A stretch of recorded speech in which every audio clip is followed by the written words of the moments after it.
తొలి నిర్ణయం రాజకీయాల్ని ప్రభుత్వ విద్యకి దూరం పెట్టాలని నిర్ణయం తీసుకున్నాం. మీరు చూసారు, ఎక్కడ కానీ మా ఫోటోలు లేవు, మా పార్టీ రంగులు లేవు, మీకు ఇచ్చే మెటీరియల్లో మా పేర్లు మేము పెట్టుకోవట్లేదు. ఎవరిని చూసి మనం సమాజానికి సేవ చేయాలి, ఎవరిని చూసి మనం మంచి పనులు చేయాలో వాళ్ళ పేర్లు పెట్టాం. డాక్టర్ సర్వేపల్లి రాధాకృష్ణన్ గారి పేరుతో స్కూల్ కిట్స్ అందజేశాం. డొక్క సీతమ్మ గారి పేరుతో ఈరోజు మధ్యాహ్న భోజనం పథకం అందజేస్తున్నాం.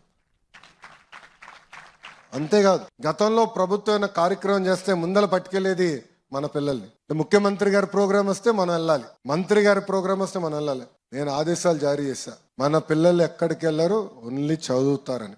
ఏ ప్రోగ్రాంకి వెళ్ళేదానికి లేదు. ప్రభుత్వ పాఠశాలలో కానివ్వండి, జూనియర్ కళాశాలలో కానివ్వండి, ఎక్సెప్ట్ జాబ్ మేళాస్ ఇంకెలాంటి కార్యక్రమాలు కూడా జరిగేదానికి లేదని మేము నిర్ణయం తీసుకున్నాం. దీంతో పాటు ఉపాధ్యాయులు అనేక ఇబ్బందులు గతంలో ఎదుర్కొన్నారు.